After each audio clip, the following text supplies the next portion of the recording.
সুতরাং আজকে আমরা এই বিষয়ে এখানে কিছু কথাবার্তা বলবো, কারণ আজকে শহর বন্দর হতে শুরু করে নগর মহানগর হতে শুরু করে শিক্ষাঙ্গন, রাজনৈতিক অঙ্গন, শহরের অলি গলি, বস্তি, এমনকি নিভৃত গা পাড়া গা পর্যন্ত এই মাদক এবং নেশায় সয়লাভ হয়ে গেছে।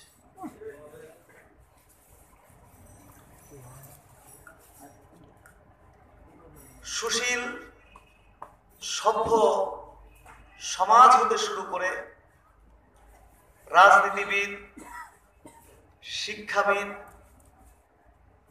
নারী পুরুষ, যুবক যুবতী, কিশোর কিশোরী, ভিক্ষু, টোকাই পর্যন্ত ড্রাগ এডিক্টেড বা মাদকাসক্ত হয়েছে এবং হয়ে যাচ্ছে, যার কারণে সমাজে এবং দেশে চুরি ডাকাতি, সন্ত্রাসী, ছিনতাই, রাহাজানি, গুম খুন, ধর্ষণ, গণধর্ষণ উদ্বেগজনকভাবে বৃদ্ধি পাচ্ছে। যদি এই অবস্থা চলতেই থাকে তাহলে অদূর ভবিষ্যতে এই দেশে কোনো মানুষ বাস করতে পারবে না। যদি এই অবস্থা চলতেই থাকে তাহলে 30 লাখ মানুষের জীবনের বিনিময়ে অর্জিত স্বাধীনতা, 2 লক্ষ নারীর ইজ্জত এবং সম্মানের বিনিময়ে অর্জিত স্বাধীনতা, হাজার হাজার আউলিয়া কেরাম, পীর মাশায়েখদের নির্ঘুম নিরলস প্রচেষ্টার বিনিময়ে বিশ্বের দ্বিতীয় বৃহত্তম মুসলিম দেশ আমাদের এই বাংলাদেশটি বসবাসের অযোগ্য হয়ে পড়বে। এই দেশে কেউ বাস করতে পারবে না। সুতরাং আমরা যদি আমাদের দেশকে রক্ষা করতে চাই, আমাদের সমাজটাকে যদি আমরা রক্ষা করতে চাই, আমাদের সন্তানদেরকে যদি আমরা রক্ষা করতে চাই, আমাদের যুব সমাজকে যদি আমরা রক্ষা করতে চাই,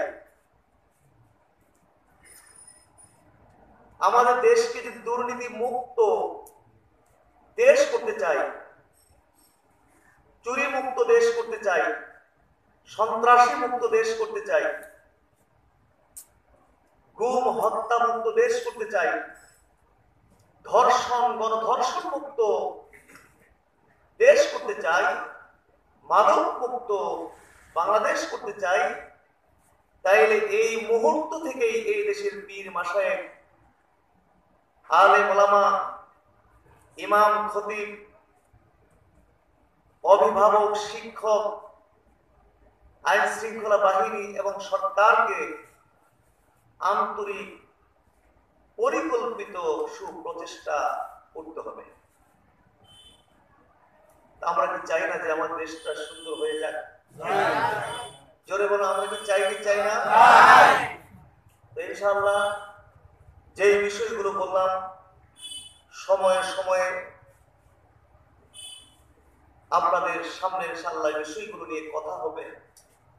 তবে আজকে মাদক মুক্ত সমাজ, মাদক মুক্ত বাংলাদেশ গড়ার লক্ষ্যে আমি কোরআনে কারীম হতে 2টো আয়াতে কারীমা পড়েছি এবং একটি হাদিস আমি পাঠ করেছি। এই দুটোকে সামনে রেখে ইনশাআল্লাহ এই ব্যাপারে আপনাদের সামনে কিছু কথা হবে। মজা হাজরিন, আজকে আমাদের বাংলাদেশে যে সমস্ত আলোচিত বিষয়, তার মধ্যে অন্যতম একটি আলোচিত বিষয় হচ্ছে মাদক বা নেশা।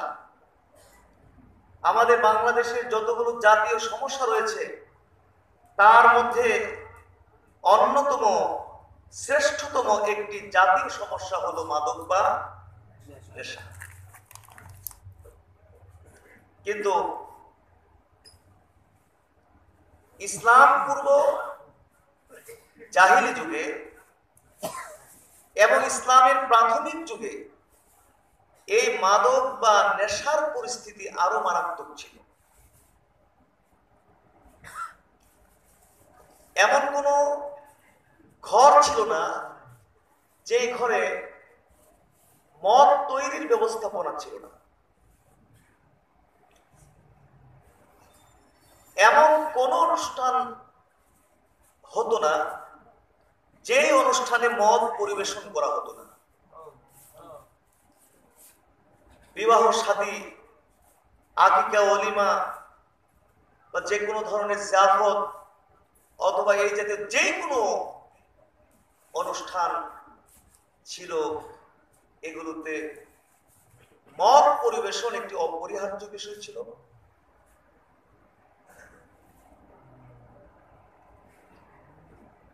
যত রাজকীয় অনুষ্ঠান হোক, যত অর্থ ব্যয় করা হোক, যত আইটেমের খানা পিনা হোক, যদি মদ পরিবেশন না হতো এটা অতৃপ্ত থাকতো, অসম্পূর্ণ থাকতো। যেমন বর্তমান আমাদের সমাজে একটি অনুষ্ঠান যত রাজকীয় হোক, যত অর্থ ব্যয় করা হোক এবং যত আইটেমের খানা পিনা করা হোক, যদি এর মধ্যে একটু দধির ব্যবস্থা না থাকে তাহলে সবাই বলবে কি যে মাশাআল্লাহ অনেক ধরনের খানা পিনা হয়েছে, কিন্তু যদি একটু দধি হতো তাইলে একটু কি হতো? জোরে বলুন, কি হতো? একটু যদি মিষ্টান্ন হতো তাইলে একটু ভালো হতো। একটু 7 আপ, পেপসি বা কোকা ইত্যাদি হলে একটু কি হতো? আরো ভালো। তাহলে চিন্তা করে দেখুন, লক্ষ লক্ষ টাকা খরচ করা হয়েছে সামান্য একটু দধির কারণে, বিশাল প্রোগ্রামটা অতৃপ্ত থেকে গেল, অসম্পূর্ণ থেকে গেল। তো ওই জাহিলি যুগে এবং ইসলামের প্রথম দিকে যত রাজকীয় অনুষ্ঠান হোক, যত অর্থ ব্যয় করা হোক, যত আইটেমের খানা পিনা হোক, যদি মদ পরিবেশনের ব্যবস্থা না হতো এটা অতৃপ্ত থাকতো এবং অসম্পূর্ণ থাকতো।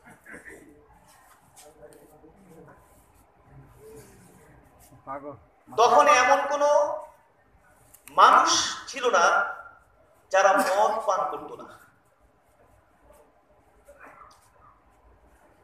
তবে এর মধ্যেও কিছু মানুষ ছিলেন যারা জীবনে কখনো মদ পান করেননি।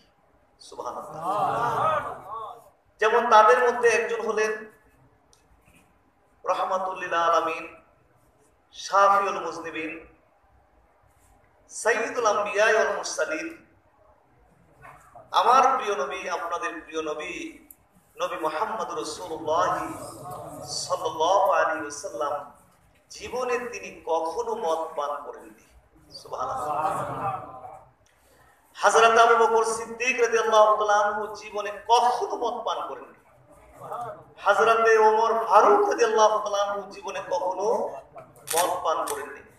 হযরত ওসমান রাদিয়াল্লাহু তাআলা আনহু জীবনে কখনো মদ পান করেননি। এরকম ভাবে আরো কিছু মানুষ ছিলেন যারা জীবনে কখনো মদ পান করেন।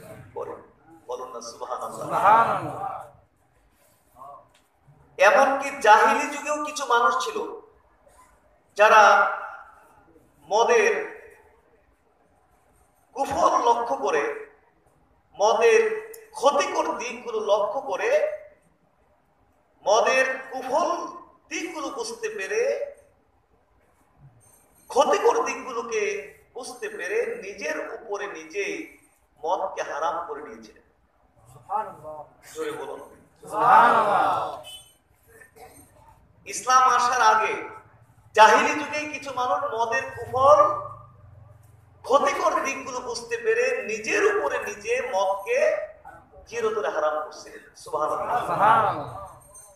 যেমন তাদের মধ্যে একজন দেখলাম আসেম নামে এক লোক। জোরে বলুন দেখি, কি নাম? আসেম। আসেম নামে এক লোক, তিনি মদ পান করেছেন। মদ পান করার পরে একজন যুবতীর সম্মুখীন হলেন, মদ পান করে একজন যুবতীর সম্মুখীন হলেন। তখন এই যুবতীর সাথে আপত্তিকর আচরণ শুরু করেছেন, তাকে উত্তপ্ত করতে শুরু করেছেন, বিরক্ত করতে শুরু করেছেন, তাকে ইফটিজিং করতে শুরু করেছেন, মানে অত্যন্ত আপত্তিকর আচরণ তার সাথে শুরু করেছেন। কিন্তু তিনি মদ পান করেছেন ঠিক, কিন্তু পুরোপুরি তখনও তিনি মাতাল হননি। তো তিনি নিজেকে একটু শক্তভাবে সামলিয়ে তীক্ষ্ণ নজর দিয়ে এই যুবতীর দিকে লক্ষ্য করে দেখতে পেল যে যে যুবতীর সাথে তিনি এই ধরনের আচরণ করছেন তিনি আর কেউ না, বরং নিজের মেয়ে সন্তানের সাথে এসব আচরণ করছেন।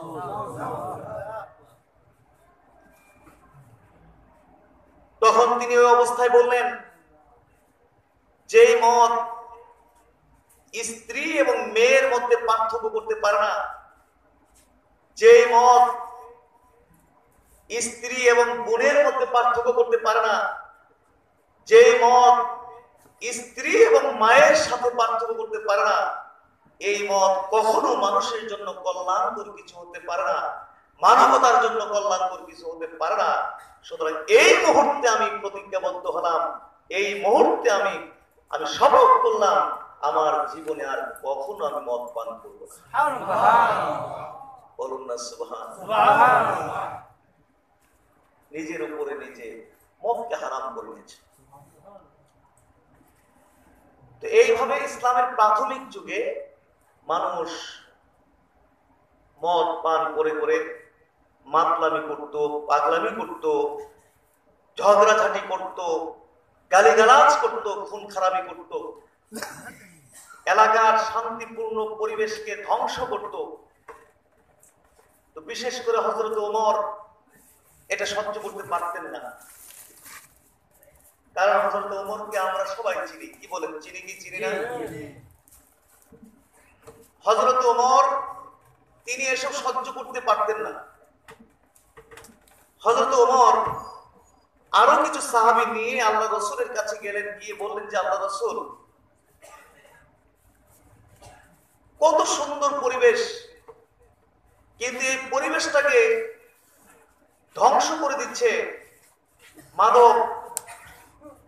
মদ খেয়ে খেয়ে মানুষ মাতলামি করে, ঝগড়াঝাটি করে, গালিগালাজ করে পুরা পরিবেশ নষ্ট হয়ে যাচ্ছে এই মাদকের কারণে।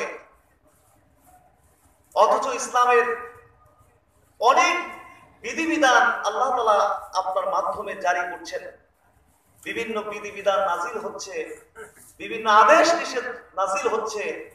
আপনার পক্ষ থেকে আমরা বিভিন্ন ধরনের আদেশ নিষেধ আমরা পাচ্ছি, কিন্তু এই মদ এবং জুয়া এই ব্যাপারে আমরা এখনো আল্লাহ সুবহানাহু ওয়া তাআলার পক্ষ থেকে কোনো বিধান আমরা পাচ্ছি না। আল্লাহ রাসূল আসলে আমরা জানতে চাই এই মদ এবং জুয়া এই বিষয়টা কি। সুবহানাল্লাহ। আল্লাহ রাসূল কিছু বললেন না, কারণ তিনি তো ওহী ছাড়া কখনো কোনো কথা বলেন না। ওয়ামা ইয়ানতিকু আনিল হাওয়া ইন হুয়া ইল্লা ওয়াহয়ুন ইউহা। তিনি কি ওহী ছাড়া কখনো কথা বলেন? জি না, তিনি ওহী ছাড়া কোনো কথা বলেন না, তিনি ওহীর অপেক্ষা করতে লাগলেন। সুবহানাল্লাহ। এর মধ্যে আমার মহান আল্লাহ সুবহানাহু ওয়া তাআলা আমাদের নবীজির উপরে ওহী নাযিল করে দিলেন। আল্লাহ সুবহানাহু ওয়া তাআলা ইরশাদ করলেন, ইয়াসআলুনাকা আনিল খামরি ওয়াল মাইসিরি, ইয়াসআলুনাকা আনিল খামরি ওয়াল মাইসিরি কুল ফীহিমা ইসমুন কাবীরু ওয়া মানাফিউ লিন-নাস ওয়া ইসমুহুমা আকবারু মিন নাফিহিমা। জোরে বলুন সুবহানাল্লাহ। সুবহানাল্লাহ। আল্লাহ সুবহানাহু ওয়া তাআলা আয়াতে কারিমা নাযিল করে দিলেন যে নবী, আপনি তো ওহী ছাড়া কোনো কথা বলেন না, এই জন্য তাদের প্রশ্নের জবাব আপনি দেননি। ঠিক আছে, আপনি তাদের প্রশ্নের জবাব এখন আপনি দিয়ে দিন। কুল, আপনি তাদের প্রশ্নের জবাব বলে দিন, ফীহিমা ইসমুন কাবীরু ওয়া মানাফিউ লিন-নাস, এই মদ জুয়ার মধ্যে রয়েছে বড় পাপ এবং মানুষের জন্য কিছু উপকার। ওয়া ইসমুহুমা আকবারু মিন নাফিহিমা, এবং উপকার থেকে পাপ অনেক বড়। বলুন না সুবহানাল্লাহ। এই আয়াতে কারিমায় আল্লাহ তাআলা কি বললেন? আল্লাহ তাআলা বললেন ফীহিমা ইসমুন কাবীর, এই মদ জুয়ার মধ্যে রয়েছে ইসমুন কাবীর, নানা ধরনের বড় বড় পাপ রয়েছে। জোরে বলুন, নানা ধরনের বড় বড় পাপ রয়েছে। ওয়া মানাফিউল লিন-নাস, এবং মানুষের জন্য কিছু উপকার রয়েছে। সুবহানাল্লাহ।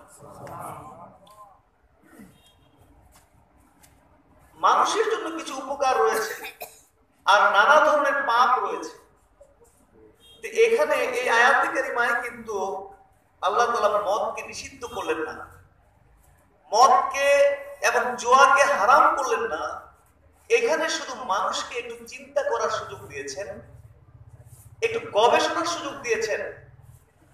এর মধ্যে নানা ধরনের পাপ আছে, বড় বড় পাপ আছে, এবং মানুষের জন্য কিছু উপকার আছে, এই বলে তিনি গবেষণার সুযোগ দিয়েছেন, এটা নিয়ে একটু চিন্তার সুযোগ দিয়েছেন। এবার মানুষ চিন্তা করে গবেষণা করে বের করুক, নানা ধরনের পাপ রয়েছে এবং মানুষের জন্য উপকার রয়েছে। মানুষ নিজে চিন্তা করে বের করুক। আজ পর্যন্ত এই মদ জুয়ার মধ্যে কোনো উপকার কেউ আবিষ্কার করতে পারে না। একটু হানা করতে হবে। কিন্তু এই মদ জুয়ার মধ্যে মানুষের জন্য কোনো উপকার এই পর্যন্ত কেউ আবিষ্কার করতে পারেনি। নাই এর মধ্যে স্বাস্থ্যগত কোনো উপকার, নাই এর মধ্যে পারিবারিক কোনো উপকার, নাই এর মধ্যে সামাজিক কোনো উপকার। বলুন দেখি, মদ জুয়ার মধ্যে কি স্বাস্থ্যগত কোনো কল্যাণ বা উপকার আছে? বরং ক্ষতি আছে। জোরে বলুন, কি আছে? ক্ষতি আছে। এই যে মদ বা নেশা গ্রহণ করার কারণে শরীরের যে রোগ প্রতিরোধ ক্ষমতা আছে এটা নষ্ট হয়ে যাচ্ছে। কিডনি ড্যামেজ হয়ে যাচ্ছে, তারপরে আপনার লিভার সিরোসিস হয়ে যায়, আপনার স্ট্রোকের ঝুঁকি বাড়ায় দেয়। এইভাবে অসংখ্য রোগ ব্যাধি মানুষের দেহে বাসা বাঁধতে থাকে এবং খুব দ্রুত একটি মানুষকে মৃত্যুর দিকে ঠেলে দেয়।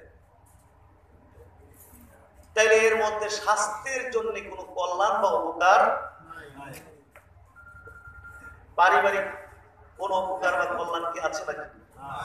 জোরে বলুন, পারিবারিক কোনো কল্যাণ বা উপকার আছে? আমরা সরকারি বেসরকারি বিভিন্ন সংস্থার পক্ষ থেকে কিছু প্রচারপত্র আমরা দেখতে পাই, লিফলেট দেখতে পাই, স্টিকার দেখতে পাই, প্লেকার্ড দেখতে পাই, যেগুলোতে স্লোগান লেখা থাকে, একটি পরিবার ধ্বংসের জন্য একজন মাদকাসক্ত ব্যক্তি যথেষ্ট। দেখেছেন আপনারা এই ধরনের স্লোগান বিভিন্ন জায়গায় দেখেছেন কিনা? যে একটি পরিবার ধ্বংসের জন্য একজন মাদকাসক্ত ব্যক্তি যথেষ্ট। একটি পরিবার যত সম্ভ্রান্ত হোক, একটি পরিবার যত ধনাঢ্য হোক, একজন ব্যক্তি যত সম্মানী হোক, একজন ব্যক্তির যত অর্থ সম্পদের অধিকারী হোক, যত বড় ব্যক্তিত্ব সম্পন্ন ব্যক্তি হোক, যদি তার পরিবারের কোনো একজন সদস্য মাদকাসক্ত হয়, ড্রাগ এডিক্টেড হয়, তাইলে এই পরিবারটি অশান্তির নরকে পরিণত হয়ে যায়। কি বলেন, ঠিক কিনা? এই পরিবারটি অশান্তির নরকে পরিণত হয়। এই পরিবার থেকে সুখ শান্তি দূর হয়ে যায়, 24 ঘন্টা আতঙ্কের মধ্যে থাকে, 24 ঘন্টা আতঙ্কের মধ্যে থাকে। না জানি তার দ্বারা কখন কোন অঘটন ঘটে যায়, না জানি সে কাকে ধর্ষণ করে বসে, না জানি সে কাকে খুন করে বসে। এরকম একটা আতঙ্ক সর্বক্ষণ এই পরিবারের মধ্যে থাকে। যার কারণে আজকে আমাদের বাংলাদেশে দেখা যাচ্ছে মাদকাসক্ত ভাইয়ের হাতে অসংখ্য অগণিত ভাই খুন হচ্ছে, মাদকাসক্ত বন্ধুর হাতে অসংখ্য বন্ধু খুন হচ্ছে, মাদকাসক্ত স্বামীর হাতে স্ত্রী কঠিনভাবে নির্যাতিত হচ্ছে, অসংখ্য স্ত্রী খুন হচ্ছে, মাদকাসক্ত পিতার হাতে সন্তান খুন হচ্ছে, মাদকাসক্ত সন্তানের হাতে বাপ মা খুন হচ্ছে। ঠিক না? আপনারা ভুলে যাওয়ার কথা নয়, আপনাদের অবশ্যই মনে থাকার কথা, কয়েক বছর আগের একটি ঘটনা, বাংলাদেশের একটি চাঞ্চল্যকর ঘটনা, ঐশীর কথা মনে আছেন আপনাদের? এই মেয়ে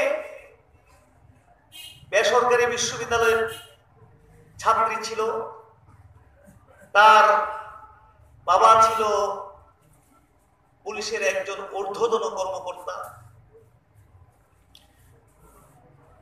লক্ষের উপরে টাকা তার পিছনে মান্থলি খরচ হতো। এই মেয়ে অসৎ বন্ধু বান্ধবদের পাল্লায় পড়ে প্রথমে বিড়ি সিগারেট, তারপরে কি বলে ইয়াবা, এইভাবে বিভিন্ন মদে আক্রান্ত হয়, এমনকি অনেক মূল্যবান দামি বিদেশি ব্র্যান্ডের বিদেশি মদে অভ্যস্ত হয়ে পড়ে। তার বাবা মা যখন বুঝতে পারে সর্বনাশ, আমার মেয়েটা তো ড্রাগ এডিক্টেড হয়ে গেছে, মাদকাসক্ত হয়ে গেছে,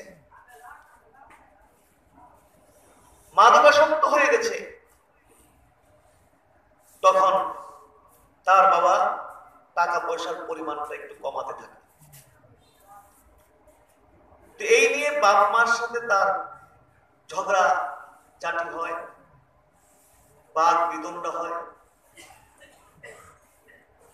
এক পর্যায়ে এই মেয়ে বাপ মার প্রতি ক্ষুব্ধ হয়ে দুধের সাথে উচ্চ মাত্রার ঘুমের ঔষধ মিক্স করে বাপ মাকে খাইয়ে ঘুম পাড়ায় দেয়।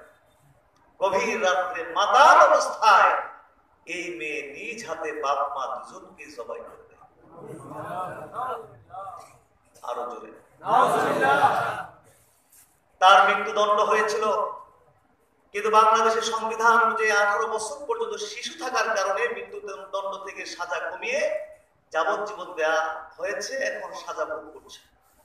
একটি ঘটনা শুধু বললাম, আমাদের বাংলাদেশে কি এরকম শুধু একটি ঘটনা না, আরো অসংখ্য ঘটনা ঘটছে। তাইলে এর মধ্যে পারিবারিক কোনো কল্যাণ খুঁজে পাওয়া যায় না। জোরে বলুন, এই মদ জুয়ার মধ্যে পারিবারিক কোনো কল্যাণ উপকার খুঁজে পাওয়া যায় না। সামাজিক কল্যাণ আছে নাকি? একটু হানা করুন, সামাজিক কল্যাণ আছে? সামাজিক কল্যাণও নাই। আমরা এত নিচে চলে গেছি, আমাদের চারিত্রিক এত অধঃপতন, আমাদের মধ্যে হিংসার তীব্রতা এত বেশি যে আমরা কারো ছেলে মেয়ে নষ্ট হয়ে গেলে, চরিত্রহীন হয়ে গেলে, চোর ডাকাত সন্ত্রাসী হয়ে গেলে, নষ্ট হয়ে গেলে আমরা আন্তরিকভাবে আসলে খুশি হই। হিংসার তীব্রতার কারণে কারো ছেলে মেয়ে নষ্ট হয়ে গেলে, চরিত্রহীন হয়ে গেলে, চোর ডাকাত হয়ে গেলে, ধর্ষক হয়ে গেলে আমরা আন্তরিকভাবে খুশি হই। কিন্তু এই চিন্তাটা আমরা করি না যে আজকে ওই ছেলে নষ্ট হয়েছে, ওই ছেলের দ্বারা আমার ছেলেটাও তো নষ্ট হতে পারে, সমাজের আরো 10টা ছেলে নষ্ট হতে পারে। এই চিন্তাটা আমরা মোটেও করি না। এবং এইভাবেই কিন্তু এখন যুব সমাজের মধ্যে এই মাদক মারাত্মকভাবে প্রবেশ করছে, ঠিক না? প্রথমে একজন, তারপর তার দ্বারা আরো একজন, এরকম করতে করতে এখন মাদক সেবীরা সংঘবদ্ধ, শহরের এমন কোনো অলিগলি পাবেন না, প্রত্যেকটি অলিগলিতে মাদক সেবী রয়েছে এবং মাদক সেবীরা অত্যন্ত সংঘবদ্ধ। শুধু এখন শহরের অলিগলি নয়, প্রায় গ্রামে গ্রামে এখন মাদক সেবী আছে এবং এরা অত্যন্ত সংঘবদ্ধ। এবং এদের কাজ কি? চুরি করা, ডাকাতি করা, সন্ত্রাসী করা, ধর্ষণ করা, খুন করা, এসব হচ্ছে ওদের কাজ। অবাক হয়ে যাবেন পেপার পত্রিকা দেখলে, 12-13 বছরের ছেলে, 15 বছরের নিচে যাদের বয়স, 13-14 বছরের বাচ্চারা এখন মাদক সেবী এবং এরা সংঘবদ্ধ। এবং এদের গ্রুপের পর্যন্ত নাম দেয়া আছে যে কিশোর গ্যাং। কি নাম দেওয়া আছে? অবাক হবেন, মাত্র 500-1000 টাকার বিনিময়ে এই ছোট ছোট বাচ্চারা বড় বড় হত্যাকাণ্ড পর্যন্ত ঘটায় দিচ্ছে। জোরে বলবেন না নাউজুবিল্লাহ? আরো জোরে বলেন। আপনাদেরকে একটি চাঞ্চল্যকর ঘটনা শোনাই। এবং আপনারা জানেন হয়তো, এই যে কঠিন লকডাউন চলছিল আমাদের দেশে, যখন গাজীপুরে একটি ঘটনা ঘটেছিল। মালয়েশিয়া প্রবাসী এক লোক যখন মালয়েশিয়ায় থাকতো, ইন্দোনেশিয়ার এক মেয়েকে বিয়ে করে পরে দেশে চলে আসে। গাজীপুরে ওরা বাড়ি ঘর করে বসবাস করতে থাকে। 3 মেয়ে 1 ছেলে। এরা স্কুলে পড়াশোনা করছে। রুজির তাগিদে আবার লোকটাকে মালয়েশিয়ায় যেতে হয়। আর তার স্ত্রী গাজীপুরে মেয়েদেরকে নিয়ে, এর বাচ্চাদেরকে নিয়ে থাকে, স্কুলে পড়াশোনা করে।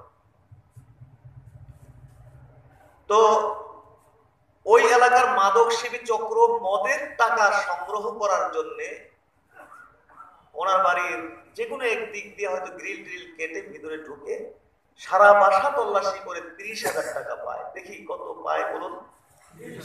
কত টাকা পায়? 30,000 টাকা।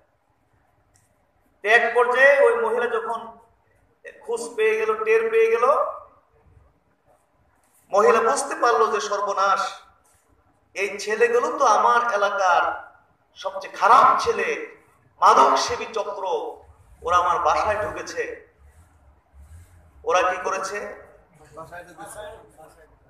ওরা বাসায় ঢুকে ওই নারীকে গণধর্ষণ করেছে। 10 পড়ুয়া, 8 পড়ুয়া, 6 পড়ুয়া 3 মেয়েকে ওরা গণধর্ষণ করেছে। শুধু গণধর্ষণ করে এরা থামেনি, বরং এদেরকে হত্যা করেছে। প্রতিবন্ধী ছেলে ছিল, ওটাকেও ওরাও খুন করে ফেলেছে। জোরে বলুন না হুজুর। বাংলাদেশের নির্ভরযোগ্য জরিপগুলোতে দেখা গেছে, এই দেশে যত হত্যাকাণ্ড ঘটছে, ধর্ষণের মতো ঘটনা ঘটছে, তার 80% হত্যাকাণ্ড ঘটছে মাদকের কারণে। কিসের কারণে? সুতরাং যতদিন পর্যন্ত আমাদের সমাজ থেকে মাদক দূর না হবে, আমাদের দেশ থেকে মাদক দূর না হবে, আল্লাহর কসম, ততদিন পর্যন্ত এই দেশ থেকে অপরাধ দূর হবে না। ডাকাতি বন্ধ হবে না, সন্ত্রাসী বন্ধ হবে না, গুম খুন হত্যা বন্ধ হবে না, ধর্ষণ গণধর্ষণ বন্ধ হবে না। কারণ আমাদের প্রিয় নবী সাল্লাল্লাহু আলাইহি ওয়াসাল্লাম আজ হতে 1500 বছর আগে তিনি বলে গেছেন, লা তাশরাবনা খামরান ফাইন্নাহু রাসু কুল্লি ফাহিশাতিন। 1500 বছর আগে আল্লাহ রাসূল বলে গেছেন, তোমরা মদ পান করবে না, কারণ ফাইন্নাহু রাসু কুল্লি ফাহিশাতিন, কারণ হলো মদ পান হচ্ছে সমস্ত ফাহেসা, অর্থাৎ চুরি, ডাকাতি, সন্ত্রাসী, ধর্ষণ, গণধর্ষণ, খুন খারাপি, অপরাধের মাথা। জোরে বলুন, অপরাধের মাথা, মূল। নবীজি অন্য আরেকটি হাদিসে বলে গেছেন, লা তাশরাবুল খামার ফাইন্নাহা মিফতাহু কুল্লি শার। তোমরা মদ পান করবে না, কারণ এই মদ পান হচ্ছে সমস্ত অন্যায় অপরাধের চাবি। অন্যায় অপরাধের চাবি।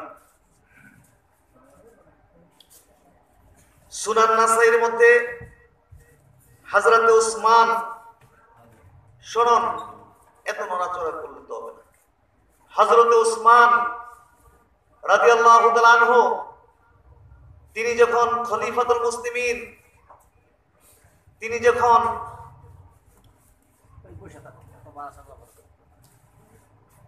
হযরত ওমর যখন রাষ্ট্রীয় ক্ষমতায় খলিফাতুল মুসলিমিন, তিনি জাতির উদ্দেশ্যে একটি ভাষণ দিয়েছিলেন। সুনান নাসাইর মধ্যে এই ভাষণটি এসেছে। হযরত উসমান জাতিকে উদ্দেশ্য করে তিনি তার বক্তব্য দিতে গিয়ে বলেন, ইজতানিবুল খামার ফাইন্নাহা উম্মুল খাবায়েস। তোমরা মদ পান পরিত্যাগ করো, কেননা মদ পান হচ্ছে সমস্ত খাবায়েস, মানে চুরি, ডাকাতি, জেনা, ব্যভিচার, গুম, খুন, ধর্ষণ, গণধর্ষণ, সমস্ত অপরাধের মা মানে উৎস। মা মানে কি? উৎস। এই অংশ বলে তার বক্তব্যে তিনি একটি ঘটনা উল্লেখ করলেন, পূর্বের যুগের একটি ঘটনা তার জাতির উদ্দেশ্যে ভাষণে তিনি উল্লেখ করলেন। ঘটনা হলো কি, ইন্নাহু কানা রাজুলুন মিম্মান খালা ক্বাবলাকুম তাআব্বাদা। তিনি বললেন যে তোমাদের পূর্বের যুগে একজন মানুষ ছিলেন, একজন ব্যক্তি ছিলেন, তাআব্বাদা, তিনি খুব আবেদ ব্যক্তি ছিলেন। ইন্নাহু কানা রাজুলুন মিম্মান খালা ক্বাবলাকুম, তোমাদের পূর্ববর্তী যুগে একজন ব্যক্তি ছিলেন, তাআব্বাদা, তিনি খুব আবেদ ছিলেন। সুবহানাল্লাহ। ফাআলিকাতহু ইমরাআতুন গাবিয়া। এই আবেদ ব্যক্তিটিকে টার্গেট করেছে একজন নারী, প্রতারণার ফাঁদে তাকে ফেলার জন্য। একজন নারী এই আবেদ লোকটিকে প্রতারণার ফাঁদে ফেলার জন্য টার্গেট করেছে, মনস্থ করেছে। নাউযুবিল্লাহ। ফাআরসালাত ইলাইহি জারিয়াতাহা। তখন এই মহিলাটি তার দাসীকে ওই আবেদ লোকটির কাছে পাঠালো।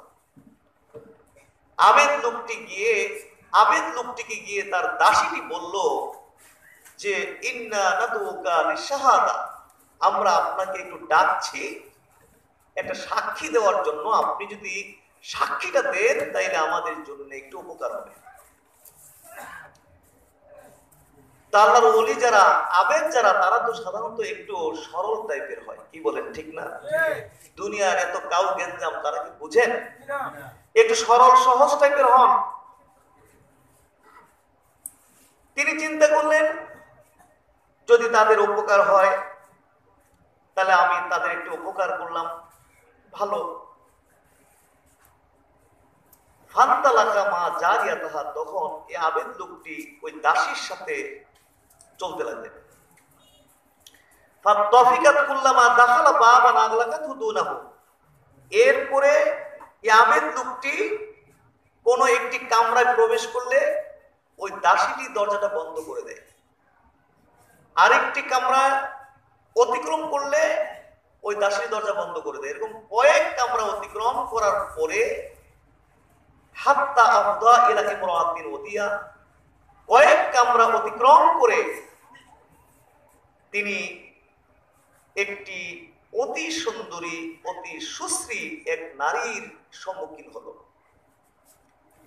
ইংদাহা গোলামুন, ওই নারীর কাছে ছিল একটা বালক। ও বাকিয়াতু খামরিন, আর ছিল কি একটা মদের পাত্র। জোরে বলুন, কি ছিল? একটা বালক আর একটি মদের পাত্র। আবেদ মানুষ, তিনি এই পরিবেশ দেখে তিনি তো অত্যন্ত ভয় পেয়ে গেছেন যে ওরে আল্লাহ আমাকে এখানে কেন ডেকে নিয়ে আসছে, অবশ্যই আমার মনে হয় এদের উদ্দেশ্য বেশি ভালো না। তখন ওই নারীটি বলল কি, ইন্নী ওয়াল্লাহি মা দাউতুকা লিশাহাদা, আমি আপনাকে এখানে ডেকে নিয়ে আসিনি কোন সাক্ষী দেওয়ার জন্য, ওয়ালাকিন দাউতুকা লিতাকা আলাইয়া, বরং আমি আপনাকে এখানে ডেকে নিয়ে এসেছি আপনাকে আমার সাথে অপকর্ম করতে হবে। এত আস্তে বললে বুঝি লিতাকা আলাইয়া, আমার সাথে অপকর্ম করতে হবে। অথবা এই যে মদের পাত্র দেখছেন এর থেকে এক গ্লাস মদ আপনাকে পান করতে হবে। অথবা এই যে বালকটি, এই বালকটিকে আপনার খুন করতে হবে। কয়টা সুযোগ? জোরে বলুন, কয়টা সুযোগ? 1 নম্বর, আমার সাথে অপকর্ম করতে হবে, অথবা এই মদের পাত্র থেকে 1 গ্লাস মদ খেতে হবে, অথবা এই যে বালক দেখেছেন তাকে আপনার খুন করতে হবে। আল্লাহর ওলির পক্ষে তো একটাও সম্ভব নয়। তিনি মহা চিন্তায় পড়ে গেলেন, এখন আমি করব কি? এই অবস্থা থেকে বাঁচতে গেলে তো আমাকে একটা করতে হবে। চিন্তা করলেন জানা ব্যভিচার কখনো সম্ভব নয় আমার পক্ষে। চিন্তা করলেন এই বালককে আমি কেন খুন করব, মানুষ খুন করা আমার পক্ষে সম্ভব নয়। কিন্তু এই অবস্থা থেকে বাঁচবো কি করে? বাঁচতে হলে আমাকে একটা অপশন এখান থেকে নিতে হবে। জানা ব্যভিচার সম্ভব না, খুন খারাপও সম্ভব না। ঠিক আছে, বিপদে যেহেতু পড়েছি, এখান থেকে অন্তত মুক্তি পাওয়ার জন্য 1 গ্লাস মদ খেয়ে নেই। কারণ জানা ব্যভিচার এবং মানুষ খুনের চেয়ে মদ পানটা একটু হালকা। জোরে বলে একটু কি হালকা। 1 গ্লাস মদ পান করে নেই, এখান থেকে বের হয়ে আল্লাহর কাছে আমি খালেজ ভাবে তওবা করে নেব যে আল্লাহ বিপদে পড়ে আমি খেয়েছি, উপায় ছিল না, তুমি দয়া করে আমার মাফ করে দাও। আল্লাহ মাফ করবেন। চিন্তা করছেন যে তাহলে আমি 1 গ্লাস মদই পান করি। ওই নারীকে আল্লাহর ওলি এই আবেদ ব্যক্তি বললেন, ফাসকিনি মিন হাযাল খামরি কাসা, ঠিক আছে আমাকে এই মদের পাত্র থেকে 1 গ্লাস মদ দিন। ফাসাকাতহু কাসান, তখন ওই নারীটি তাকে 1 গ্লাস মদ পান করালো। কয় গ্লাস? 1 গ্লাস মদ পান করালো। যেই মাত্র 1 গ্লাস মদ পান করলো, মদের প্রতিক্রিয়া তার মধ্যে শুরু হয়ে গেছে। মদের প্রতিক্রিয়া শুরু হয়ে গেছে। তখন তিনি আর 1 গ্লাসে সন্তুষ্ট থাকতে পারলেন না। তখন তিনি বললেন, জিদুনি, না 1 গ্লাসে হবে না, আমাকে আরো দাও। বলুন না নাউজুবিল্লাহ। জিদুনি, আমাকে আরো দাও, 1 গ্লাসে হবে না, আমাকে আরো দাও। গ্লাসের পর গ্লাস মদ পান করতে থাকলো। ওয়ালাম ইয়ারিম হাত্তা ওয়াকা আলাইহা, শেষ পর্যন্ত উনি থামলেন না এই নারীর সাথে অপকর্ম করা ছাড়া। অর্থাৎ এই নারীর সাথে অপকর্ম করলেন, ওয়া কাতালান নাফস, এবং বালকটিকে পর্যন্ত খুন করে দিলেন। হযরত উসমান জাতির উদ্দেশ্যে ভাষণে এই ঘটনা উল্লেখ করে তিনি আবার বললেন, ফাজিতানিবুল খামার ফাইন্নাহা উম্মুল খাবায়েস, অতএব তোমরা মদ পান ছেড়ে দাও, কারণ এই মদ পান হচ্ছে সমস্ত খাবায়েসের উৎস।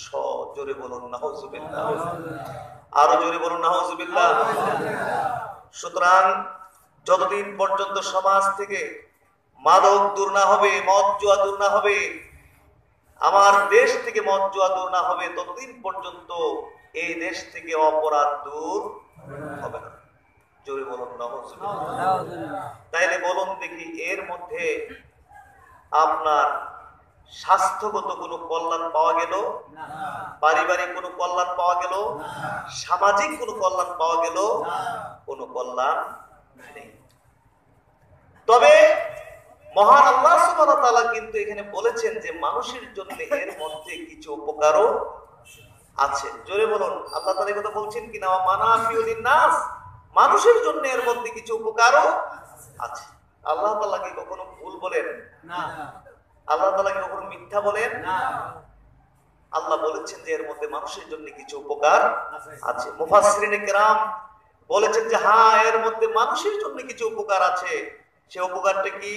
একটা মানুষ মদ পান করার পরে, নেশা গ্রহণ করার পরে সাময়িকভাবে তার মধ্যে একটা এনার্জি সৃষ্টি হয়। তার মধ্যে একটা কি সৃষ্টি হয়? সাময়িকভাবে একটি এনার্জি সৃষ্টি হয়, তার মধ্যে একটা ফিলিংস আসে, সাময়িকভাবে তার মধ্যে একটা এনার্জি তৈরি হয়। সত্য মিথ্যা আল্লাহ তাআলাই ভালো জানেন। আমি শুনেছি বিশেষ করে ইলেকশন যখন আসে, যারা ক্যান্ডিডেট, সবার কথা বলছি না, কিছু কিছু ইলেকশনের সময় তাদেরকে কিন্তু, ক্যান্ডিডেটদেরকে কিন্তু কঠোর পরিশ্রম করতে হয় কয়েকদিন, ঠিক না? একটি ভোট ভিক্ষার জন্য প্রত্যেকটি মানুষের পায়ে পায়ে যেতে হয়, প্রত্যেকটি মানুষের পায়ে পায়ে গিয়ে ঘুরে কাঙ্গালের মতো শুধুমাত্র একটি ভোট ভিক্ষার জন্য। প্রত্যেকটি ঘরে ঘরে ভোট ভিক্ষার জন্য হাজির হয়। তখন তাদেরকে কঠোর পরিশ্রম করতে হয়। সকালে বের হয়, রাত 8টা-10টা বেজে যায়, আবার বাসায় গিয়েও ঘুমানোর সুযোগ নেই, কারণ পরের দিনের প্রোগ্রাম রেডি করতে হবে। বিভিন্ন কারণে দিনে এবং রাতে ঘুমের কোনো কি নাই, সুযোগ নাই। তো শুনেছি তখন নাকি কিছু কিছু এরকম প্রার্থী আছে, ক্যান্ডিডেট আছে, মাদক জাতীয় কিছু ট্যাবলেট তখন তারা খেয়ে নেয়। একটা যদি খায় 3 দিন পর্যন্ত তার কোনো খিদাও লাগে না, তার ঘুমও আসে না, তার মধ্যে কোনো ক্লান্তিও আসে না।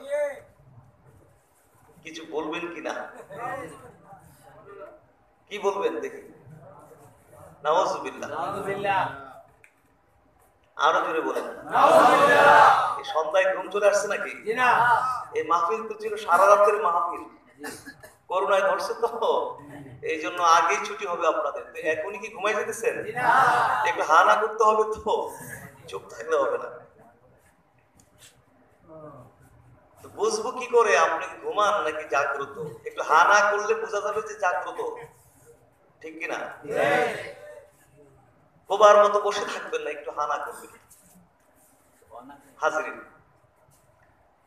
তো উনি এই সাময়িক যে স্বার্থ এটাই দেখেছেন, কিন্তু তার শরীরের জন্য যে কত বড় ক্ষতি, এটার যে কি সাইড এফেক্ট পরে হবে, এই চিন্তাটা কিন্তু ওই মুহূর্তে তার মাথায় থাকে না। তাহলে আল্লাহ তাআলা বলেছেন যে এর মধ্যে কিছু উপকার আছে। আর মুফাসসিরিনে কেরাম বলছেন যে এই মদ জুয়ার মধ্যে সবচেয়ে বড় যে উপকার, সেটা হলো অর্থনৈতিক উপকার। জোরে বলুন, সেটা হলো কি? একটু হানা করেন। সেটা হলো কি? অর্থনৈতিক উপকার, আর্থিক উপকার। এই মদ জুয়ার মধ্যে হাজার হাজার কোটি টাকার ব্যবসা আছে। জোরে বলুন, কি আছে? হাজার হাজার কোটি টাকার ব্যবসা রয়েছে। অর্থনৈতিক উপকার রয়েছে। আর এই জন্যই আমাদের দেশ থেকে মদ দূর করা যাচ্ছে না। এই জন্য আমাদের সমাজ থেকে মদ দূর করা যাচ্ছে না, অর্থনৈতিক উপকারের কারণে। কিসের কারণে? অর্থনৈতিক উপকার। বিভিন্ন মাহফিলে যখন যাই, এলাকার আপনার এলাকার জনপ্রতিনিধি অথবা আইন শৃঙ্খলা বাহিনীর কোন সদস্য কোন কোন মাহফিলে মেহমান থাকেন, তারা 5-10 মিনিট মানুষের কাছ থেকে একটু দোয়া নেয়, ভালো মন্দ জিজ্ঞেস করে 5-10 মিনিট দোয়া নেয়। 5-10 মিনিট বেশি কথা বলেন না, শুধু বলেন যে মাননীয় প্রধানমন্ত্রীর নির্দেশ, জঙ্গিবাদ মুক্ত বাংলাদেশ আর মাদক মুক্ত বাংলাদেশ। সুতরাং আমার এলাকায় এসব চলতে দেওয়া হবে না। বক্তব্য দেওয়ার পরে অনেকে আবার আমাদের কানে কিছু কিছু জায়গায় এসে বলেন যে হুজুর, যিনি এত সুন্দর বক্তব্য আমাদেরকে শোনাই গেলেন, ওনার তত্ত্বাবধানেই কিন্তু আমাদের এই এলাকার মাদক ব্যবসাটা চলতেছে। উনি খান না ঠিক আছে, কিন্তু ওনার তত্ত্বাবধানে এই মাদকের ব্যবসাটা এই এলাকায় চলতেছে।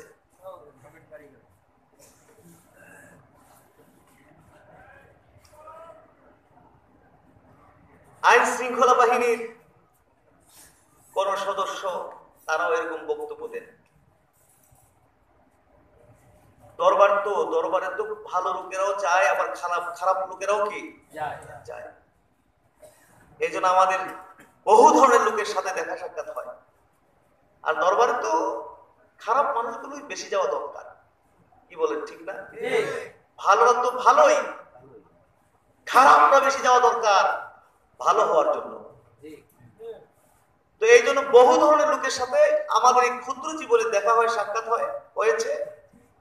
মাদক ব্যবসায়ীর সাথেও আমাদের বেশ দেখা সাক্ষাৎ হয়েছে।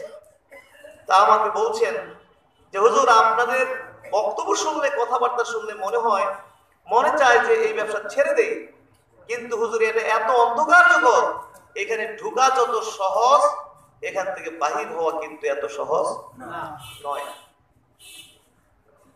হুজুর ফোন করে দিছে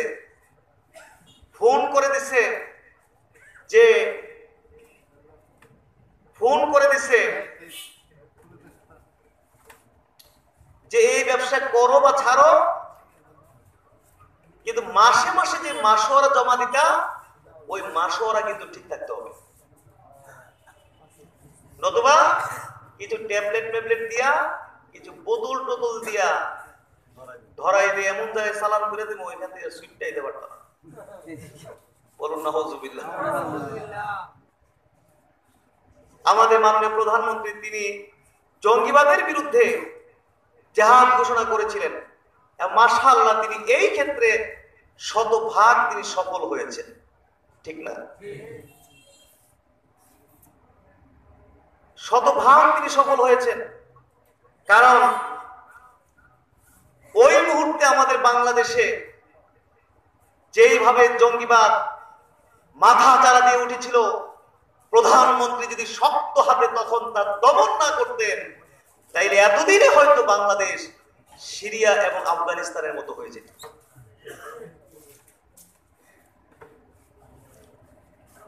পদ্মা ব্রিজের মতো এত বিশাল প্রকল্প দেশের টাকায় বাস্তবায়ন করা, এটা অনেক কঠিন কাজ, মুখে বললে হয়ে যায় না। সারা দেশে যতদূর ঘুরি, মাশাআল্লাহ, আমাদের প্রধানমন্ত্রীর যথেষ্ট সফলতা রয়েছে। তিনি যেমন জঙ্গিবাদের বিরুদ্ধে জিহাদ ঘোষণা করেছিলেন, তিনি কিন্তু এমনি ভাবে মাদকের বিরুদ্ধেও জিহাদ ঘোষণা করেছিলেন। জঙ্গিবাদের বিরুদ্ধে জিহাদ ঘোষণা করে তিনি যেমন শতভাগ সফল হয়েছেন, কিন্তু তিনি মাদকের বিরুদ্ধে জিহাদ ঘোষণা করে কিন্তু এইরকম সফল হইতে পারেননি। কারণ এর মধ্যে আছে অর্থনৈতিক লাভ, এর মধ্যে আছে কি, জঙ্গিবাদকে নির্মূল করার জন্য যে সহযোগী সহযোদ্ধার প্রয়োজন ছিল তিনি শতভাগ পেয়েছিলেন, যার জন্য সম্ভব হয়েছে।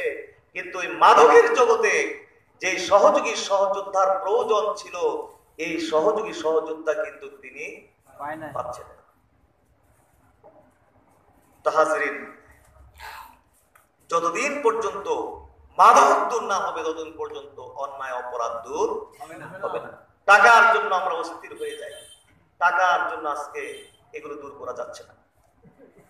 খালি দেখতে চাই হাতের টাকার বান্ডেল দেখতে চাই, কিন্তু কিভাবে আসলো, কোত্থেকে আসলো, হালাল ভাবে আসলো না হারাম ভাবে আসলো, এই চিন্তা এক সেকেন্ডের জন্য আমরা করি না। কষ্ট হইতেছে আপনাদের, কষ্ট হওয়ার কথা। কারণ আমি তো এমন সুর দিয়ে ওয়াজ জানি না, করি না। ঠিক আছে, মাঝে মাঝে মনে চায় যে দুই চারটা মাহফিলে একটু সুর দিয়ে ওয়াজ করে একটু দেখাই দিই, পারি কি পারি না। কিন্তু জিব্বা কাটে ফেলবে তো কিয়ামতের মাঠে, এই ডরে করি না। বানায় বানায় ওয়াজ শুনতে যত ভালোই লাগো, কিয়ামতের মাঠে কিন্তু বহু বক্তাদের জিব্বা কাটা হবে। বিশুদ্ধ হাদিস আল্লাহ রাসূল বলছেন। সুতরাং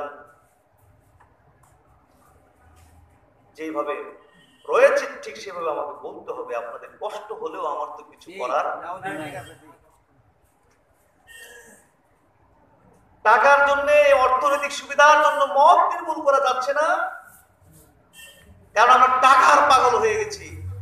হাতে শুধু টাকার বান্ডেল দেখতে চাই, কিভাবে আসলো, কোত্থেকে আসলো, এই চিন্তা আমাদের মাথায় আমাদের নেই। এই জন্য ১৫০০ বছর আগে প্রিয় নবী বলে গেছেন, ইয়াতি আলান নাস জামানুন লা ইউবালিল মারউ মা আখাযা মিনহু মিনাল হালাল আম মিনাল হারাম। আল্লাহ রাসূল ১৫০০ বছর আগে বলে গেছেন, মানুষের কাছে এমন একটি সময় আসবে যখন মানুষ পরোয়া করবে না মা আখাযা মিনহু, কোত্থেকে সে উপার্জন করেছে, আমিনাল হালাল আম মিনাল হারাম, হালাল উপার্জন করেছে না হারাম উপার্জন করেছে, মানুষ পরোয়া করবে না। এরকম একটি সময় মানুষের কাছে আসবে। সেই সময়টা আসছে নাকি আসবে? কিন্তু সোনাগান্ধার মুরিদদেরকে কি এরকম মুরিদ হইলে হবে? না। জোরে বলুন, এরকম মুরিদ হইলে হবে? না। আমরা দরবারে কেন যাই? হুজুরের কাছ থেকে একটু পানি পড়া, মাথায় একটু ফু, হুজুরকে একটু টাকা পয়সা দিয়ে আসলাম, কিছু ফল ফ্রুট খাওয়ায় আসলাম, শুধু এই জন্যই কি দরবারে আসা যাওয়া করি? না। নিজেকে সাহাবায়ে কেরামের মডেলে, নবীর আদর্শে ধীরে ধীরে প্রতিষ্ঠা করার জন্য মূলত আমাদের দরবারে তো আসা যাওয়া কষ্ট করা, ঠিক না? তাহলে এইরকম মুরিদ হইলে হবে না। সাহাবায়ে কেরামের মডেলে হইতে হবে, নবীর আদর্শে মুরিদ হইতে হবে। সুবহানাল্লাহ, সুবহানাল্লাহ।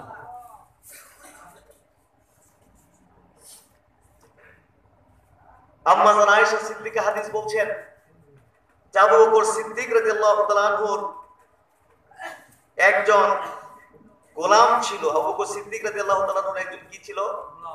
গোলাম।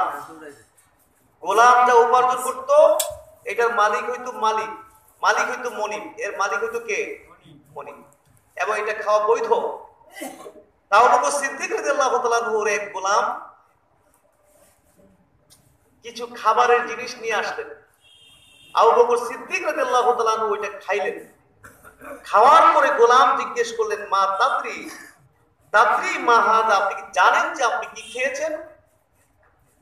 আবু বকর সিদ্দিক বললেন, ওমা হুয়া, না আমি জানি না কি খেয়েছি, বলো আমি কি খেয়েছি। গোলাম বললেন, কুনতু তাকাহান্তু লিইনসানিন ফিল জাহিলিয়াতে, আমি জাহিলি যুগে কিছু গণকের কাজ করতাম। ওমা উহসিনুল কাহানা, তবে আমি খুব ভালো গণকের কাজ জানতাম না। ইল্লা ইন্নী খাদাতু, মূলত আমি এর দ্বারা মানুষকে ধোঁকা দিতাম। এখন আসেন এরকম ধোঁকাবাজ কিছু মানুষ, যখন বিপদে পড়ে যায় তখন তার ঈমান হালকা হয়ে যায়, তখন মানুষ তার যেখানে যাইতে বলে ওইখানেই দৌড়ায়। আজকে বলতে গেলে এটা একটা অপরাধ জগৎ হয়ে দাঁড়াইছে আমাদের বাংলাদেশে। মানুষ থেকে প্রতারণা করে করে হাজার হাজার লক্ষ লক্ষ টাকা মানুষ থেকে আমরা ধোঁকা দিয়ে নিয়ে যাচ্ছে সমস্ত প্রতারক জগৎ। তো তিনি বলছেন, জাহিলি যুগে আমি গণকের কাজ করতাম। আসলে আমি ভালো করে গণকের কাজ মূলত জানতাম না। এক লোকের আমি একটি কাজ করে দিয়েছিলাম, ওই লোকের সাথে আমার দেখা হয়েছে, ওইটার বিনিময়ে তিনি আমাকে এটা দিয়েছেন, আর আপনি ওটাই আপনি খেয়েছেন। আম্মা জান আয়েশা সিদ্দিকা বলেন, ফাদাখালা আবু বকর ইয়াদাহু, তখন সাথে সাথে আবু বকর সিদ্দিক রাদিয়াল্লাহু তাআলা আনহু তার হাতকে তার মুখের ভিতরে ঢুকাই দিলেন। ফাকাত কুল্লা শাইইন ফি বাতনিহি, এবং সাথে সাথে তার পেটের ভিতরে যা ছিল সব বমি করে ফেলে দিয়েছে। সুবহানাল্লাহ, জোরে সুবহানাল্লাহ।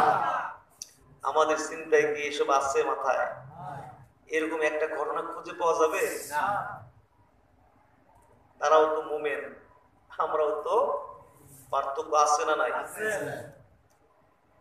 আবু হুরায়রা থেকে হাদিস বর্ণিত, তিনি বলছেন, আখাযাল হাসান ইবনে আলী তামারাতুন মিন তামারিস সাদাকা, নবীর কলিজার টুকরা হযরত হাসান তিনি সদকার খেজুর থেকে, মানে যাকাতের খেজুর থেকে একটা খেজুর হাতে নিলেন। ফাজালাহা ফি ফি, এবং খেজুরটা হাতে নিয়ে মুখের ভিতরে ঢুকাই দিলেন। ফাকালা নবী সাল্লাল্লাহু আলাইহি ওয়াসাল্লাম, তখন আল্লাহর রাসূল বললেন কাহ কাহ লিয়াতরাহা। আল্লাহ রাসূল কাহ কাহ বললেন, কেন? লিয়াতরাহা, যাতে হযরত হাসান মুখ থেকে খেজুরটা ফেলে দেয়।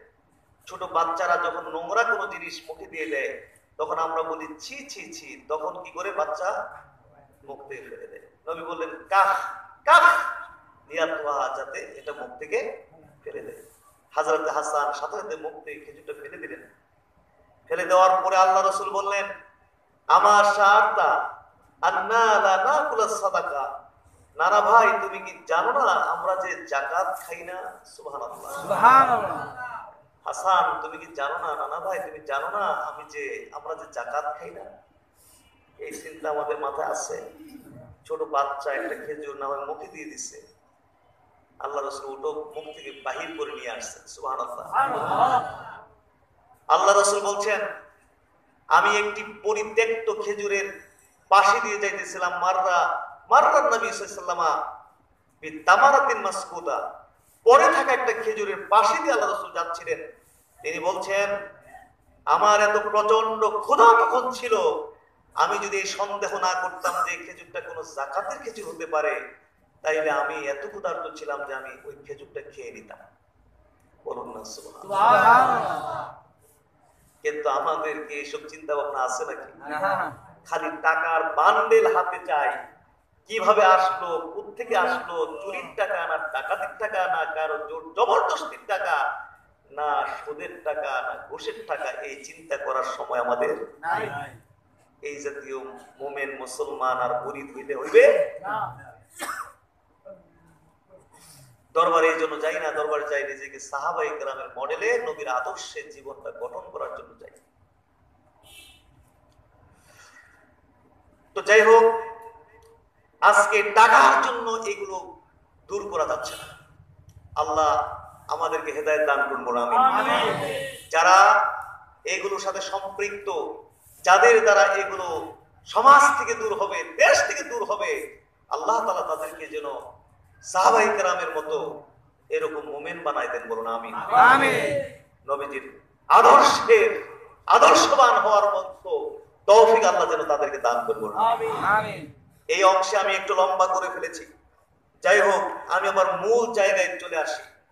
আল্লাহ তাআলা আয়াতে কারিমা নাযিল করলেন যে এর মধ্যে জুয়ার মধ্যে রয়েছে নানা ধরনের বড় বড় পাপ আর রয়েছে মানুষের জন্য কিছু উপকার। এই আয়াতটি নাজিল হয়েছিল, এই আয়াতটি নাজিল হয়েছে, কিন্তু এর মধ্যে আল্লাহ তাআলা মদকে কিন্তু হারাম করেন নাই। কি করেন নাই? মদকে হারাম করেন নাই, হারাম করেন নাই। এরপরও শুধু এই আয়াত নাজিলের পরে নবীর অধিকাংশ সাহাবী মদ খাওয়া ছেড়ে দিয়েছেন। বলুন না সুবহানাল্লাহ। মদ খাওয়া কি করেছেন? ছেড়ে দিয়েছেন। আর কিছু মানুষ মদ খান, মদ পান করেন, কারণ তারা চিন্তা করেছেন মদ তো আর হারাম হয়নি, এটা তো এখনো হালালই আছে, সুতরাং হালাল যখন আছে তখন আর এটা বাদ দেই কেন, চলুক, না হয় বেশি খাইতাম, এখন একটু চলুক। তো এবার চলতেছে। এর মধ্যে একটা ঘটনা ঘটেছে কি, একজন সাহাবীর ঘরে একটা জিয়াফতের অনুষ্ঠান ছিল, ওখানে মদ পরিবেশনের ব্যবস্থাও রাখা আছে, কারণ এটা তো হারাম হয় নাই। কারো ইচ্ছা হলে খাবে, কারো ইচ্ছা হলে খাবে না, ব্যবস্থা রাখা আছে। তো এই অনুষ্ঠানে যারা গেছেন অনেকে মদ পান করেছেন, অনেকে করেননি। তো এক পর্যায়ে মাগরিবের নামাজের সময় হয়ে গেছে, মদ পান করেছেন। সাহাবীদের মধ্য থেকে একজন সাহাবী মাগরিবের নামাজটা পড়ালেন।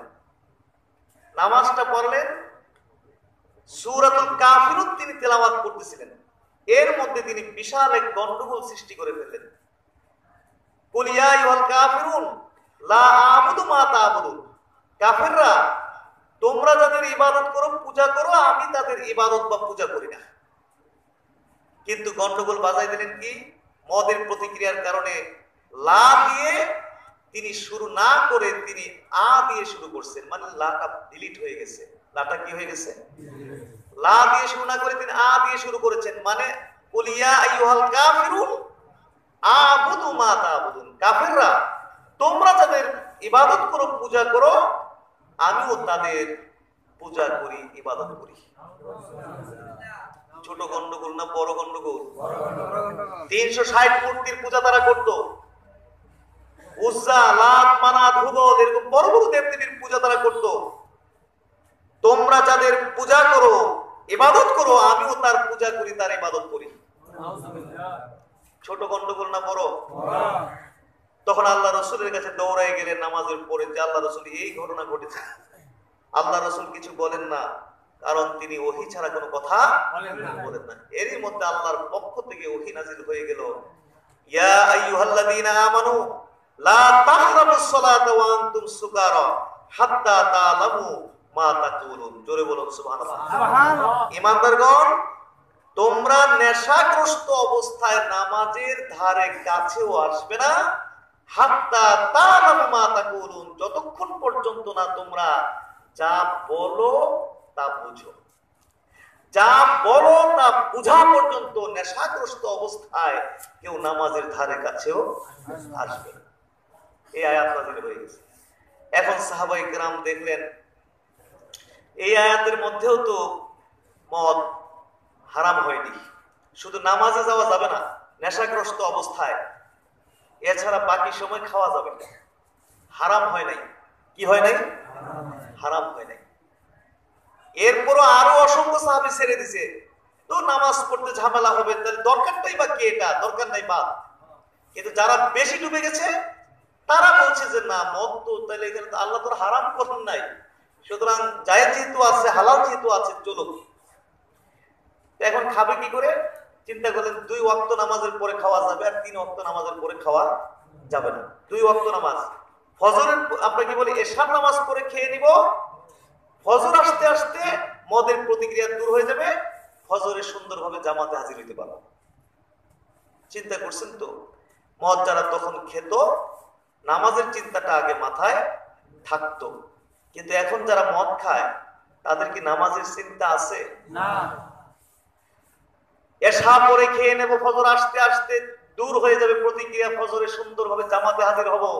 আবার ফজর খেয়ে নেব, জোহর আসতে আসতে প্রতিক্রিয়া চলে যাবে, জোহরে সুন্দরভাবে জামাতে হাজির হতে পারবো। 3 ওয়াক্ত নামাজের পরে খেতে পারবো না, যেহেতু জোহর থেকে আসর সময় কম, আসর থেকে মাগরিব সময় কম, মাগরিব থেকে এশা সময় কম। অর্থাৎ আল্লাহ তাআলা কি কৌশল করতেছেন বান্দার সাথে, বলুন সুবহানাল্লাহ। আল্লাহ জানেন তার বান্দা সম্পর্কে, যে আমি বান্দাকে এখন যদি আমি না করে দিই, বান্দা এটা মেনে নেওয়া বান্দার পক্ষে সম্ভব না। এই জন্য বান্দাকে আস্তে আস্তে গঠন করতেছেন, সুবহানাল্লাহ। এই জায়গায় এসে বান্দাকে সময়টা একটু কমাই দিছে। কি করছে? সময়টা।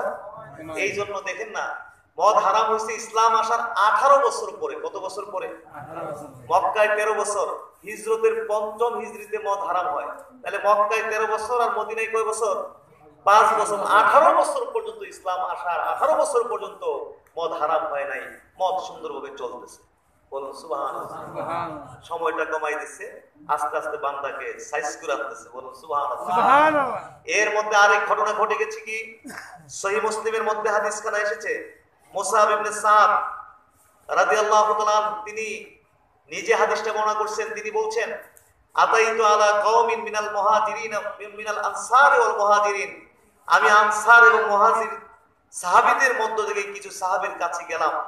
ফাকালু, তখন তারা আমাকে বলল, তাল আসো আসো, নতিমুকা ওয়া নাসকিকা খামরান, আমরা তোমাকে খাবার খাওয়াবো এবং তোমাকে আমরা মদ পান করাবো। এটা ঘটেছে মদ হারাম হওয়ার পূর্বে। ওয়াযালিকা ক্বাবলা আন তুহাররিমাল খামার, মদ হারাম হওয়ার পূর্বে। তখন মুসাব ইবনে সাদ তিনি বললেন, মুসাব ইবনে সাদ বললেন ফাতাইতুহুমুল হাসু, আমি তাদের সাথে একটি পার্কে গেছি, পার্কে গেলাম, বাগানে গেলাম। ফাইদা রাসু মিন জাজুরিন মাশবিউন ইনদাহুম, গিয়ে দেখলাম সেখানে উটের মাথা ভুনা করা আছে, ওয়া জিকুন মিন খামরিন, এবং একটা মদের পাত্র আছে। কি আছে? উটের মাথা ভুনা, আর আছে কি? মদের পাত্র। তিনি বলছেন ফাআকালতু ওয়া শারিবতু মাহুম, আমি তাদের সাথে খাবার দাবার খাইলাম এবং আমি মদ পান করলাম,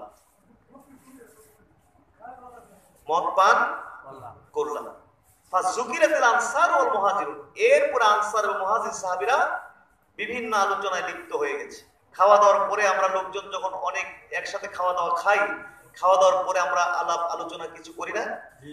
আলোচনা লিপ্ত হয়ে গেছে। আলোচনা করতে করতে আলোচনাটা এমন দিকে গেল যে আনসার সাহাবীরা বলছে যে আমরা মুহাজির সাহাবীদের থেকে উত্তম, মুহাজির সাহাবীরা বলছে যে না, আমরা আনসার সাহাবীদের থেকেও উত্তম। এই নিয়ে আপনার কথাবার্তা চলছে। এক পর্যায়ে এই মুসাব ইবনে সাদ তিনি বলে ফেলছেন আল মুহাজিরুনা খায়রু মিনাল আনসার, মুহাজির সাহাবীরা আনসার সাহাবীদের থেকে উত্তম। সুবহানাল্লাহ। তখন আনসার সাহাবীদের মধ্য থেকে একজন সাহাবী তিনি এটা সহ্য করতে পারেন নাই। যারে বলে কি এই মুহাজিররা বলে কি তাদেরকে তো তাদের দেশের মানুষই তাদের দেশে জায়গা দিল না, তাদেরকে মক্কা থেকে তাদের দেশের মানুষ বিতাড়িত করে দিল, তারা আমাদের এই মদিনাতে শরণার্থী হয়ে এসেছে, তাদেরকে আমরা আশ্রয় দিছি, আমাদের দুইটা লুঙ্গি থাকলে তাদেরকে একটা লুঙ্গি দিয়ে দিছি, এত উপকার আমরা তাদেরকে করছি, দুইটা বাগান থাকলে একটা বাগান আমরা তাদের দিয়ে দিছি, দুইজন স্ত্রী থাকলে যেটা এর পছন্দ ওই পছন্দের স্ত্রীটা তালাক দিয়ে দিছি এবং তাদের বিয়ের ব্যবস্থা করছি। এত উপকার করার পরে আজকে এই আনসার এই মুহাজিরা বলতে পারে যে মুহাজিরা আনসারদের থেকে উত্তম? সহ্য করতে পারলেন না এক মুহাজির সাহাবী। তখন তিনি কি করলেন? আহাদা লাহিয়ের রাস, তখন উটের একটা চাপা হাতে লইছে। উটের চাপা দুইটা না, কয়টা হাতে লইছে? একটা হাতে লইছে। দরাবাহু, হাতে নিয়ে সজোরে মুসাব ইবনে সাদের উপরে আঘাত করলেন। সাথে সাথে নাক ফেটে গড়গড় রক্ত পড়তে শুরু করছে। মুসাব ইবনে সাদ বলছেন ফাতাইতু রাসূলুল্লাহ সাল্লাল্লাহু আলাইহি ওয়াসাল্লাম, তখন দৌড়ে আমি আল্লাহ রাসূলের কাছে গেলাম। ফাখবারতুহু, এবং এই ঘটনা খুলে বললাম, আল্লাহ রাসূলকে এই ঘটনা জানালাম। এই অবস্থায় আমার মহান আল্লাহ সুবহানাহু ওয়া তাআলা মদকে চিরদিনের জন্য হারাম করে নবীর উপরে আয়াতে কারিমা নাযিল করে দিলেন। সুবহানাল্লাহ। এত আস্তে বলতে হবে না? সুবহানাল্লাহ। চিরদিনের জন্য মদকে হারাম করে আয়াতে কারিমা নাযিল করে দিলেন। ইয়া আইয়ুহাল্লাযীনা আমানু ইন্নামাল খামরু ওয়াল মাইসিরু ওয়াল আনসাবু ওয়াল আজলামু রিজসুম মিন আমালি শাইতানি ফাজতানিবুহু লাআল্লাকুম তুফলিহুন। আমি আয়াতে কারিমাটি ভূমিকার মধ্যে পড়ছিলাম, মনে আছে না? হে ঈমানদারগণ, নিশ্চয় মদ, জুয়া এবং প্রতিমা পূজার বেদী এবং ভাগ্য নির্ধারক তীর রিজসুম মিন আমালি শাইতান, এগুলো হলো শয়তান কর্তৃক উদ্ভাবিত অতি নিকৃষ্ট কাজ। ফাজতানিবুহু, অতএব তোমরা তা বর্জন করো। লাআল্লাকুম তুফলিহুন, তাইলে তোমরা সফল কাম হবে। জোরে বলুন সুবহানাল্লাহ। কি হয়ে গেছে? জোরে বলুন, কি হয়ে গেছে? হারাম হয়ে গেছে। এই আয়াত নাযিলের পরে, হারাম হয়ে যাওয়ার পরে নবীর কোন সাহাবী জীবনে এক ফোঁটা মদ কি মুখে তুলেছিলেন? একেবারে যত ক্ষুদ্র সাহাবী হোক, ছোট সাহাবী হোক, হারাম হয়ে যাওয়ার পরে নবীর কোন সাহাবী জীবনে কখনো এক ফোঁটা মদ মুখে দিচ্ছেন না। এবং আল্লাহ তাআলা পরে আয়াতটির মধ্যে বলে দিয়েছেন, আমি সেটাও ভূমিকায় পড়ছিলাম আয়াতে কারিমাটি, তিনি কেন মদকে হারাম করলেন। ইন্নামা ইউরিদু শাইতানু আইয়ুকিয়া বাইনাকুমুল আদাওয়াতা ওয়াল বাগদা ফিল খামরি ওয়াল মাইসির। মদ কেন হারাম করছেন? কারণ এই মদ জুয়ার দ্বারা শয়তান তোমাদের মধ্যে বিদ্বেষ সৃষ্টি করে, শত্রুতা সৃষ্টি করে এবং তোমাদেরকে আল্লাহর জিকির থেকে বিরত রাখে এবং তোমাদেরকে নামাজ থেকে বিরত রাখে। এত ক্ষতি তোমাদের করে, ফাহাল আনতুম মুনতাহুন, এরপরও তোমরা ছাড়বে না মদ খাওয়া? সুবহানাল্লাহ। এই আয়াত নাযিলের পরে হযরত ওমরকে আল্লাহ রাসূল ডাকলেন ডেকে সাহাবীদের সামনে আয়াতে কারিমা শোনাই দিলেন।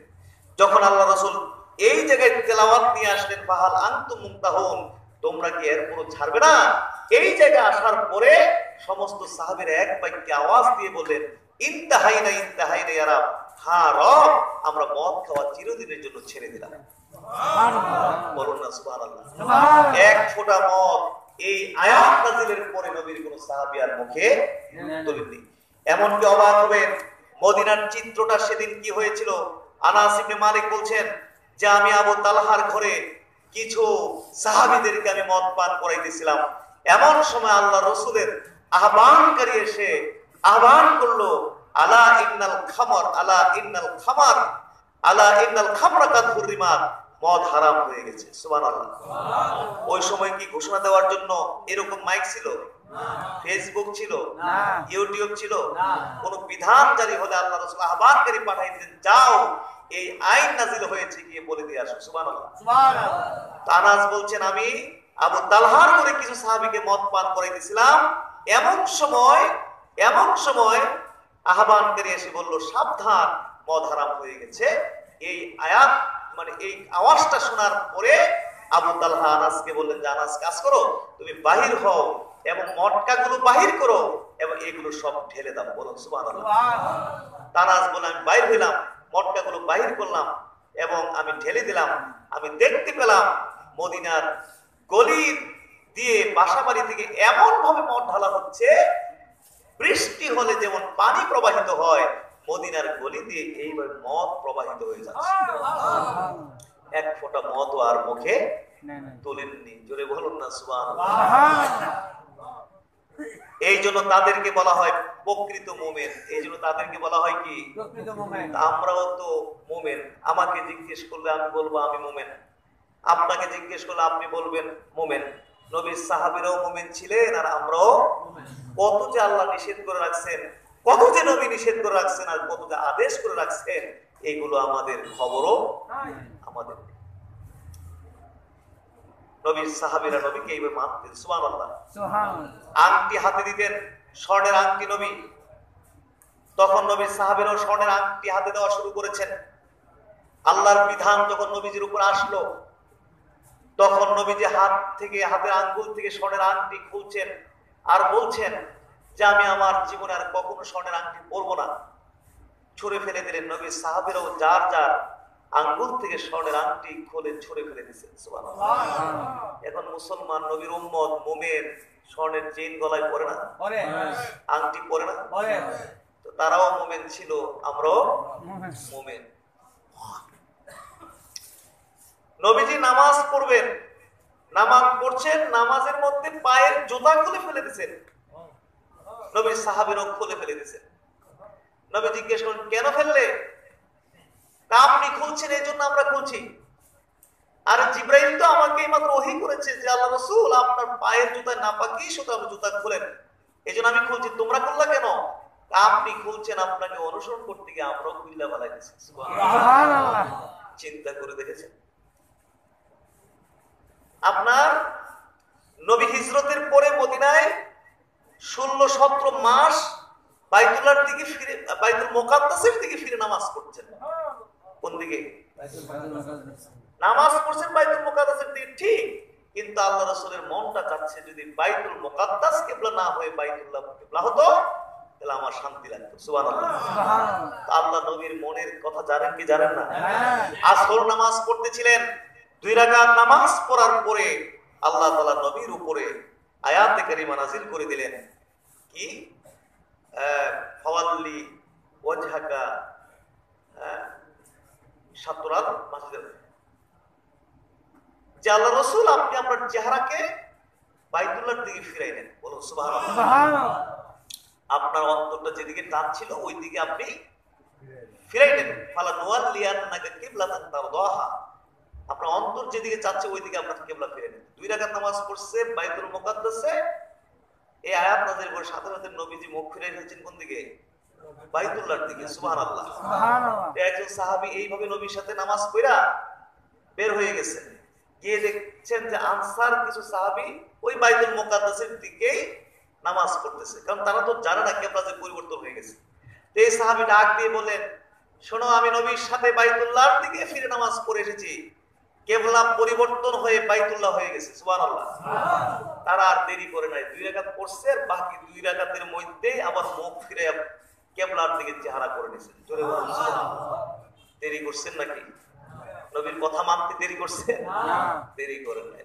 আমরা তো ডাক্তাররা যতদূর আমরা মানি ডাক্তারদেরকে, ততটুকু আল্লাহরও মানি না, নবীরও এদুরা মানি না। ডাক্তার যদি বলে গরুর গোশত খাওয়া যাবে না, গরুর গোশত শেষ, বা কোলেস্ট্রল আছে, অ্যালার্জি আছে, বা যদি বলি ইলিশ চিংড়ি নিষেধ, ইলিশ চিংড়ি বাদ, আমি নিজেও খাই না, নিষেধ করছে তো ডাক্তারের জন্য।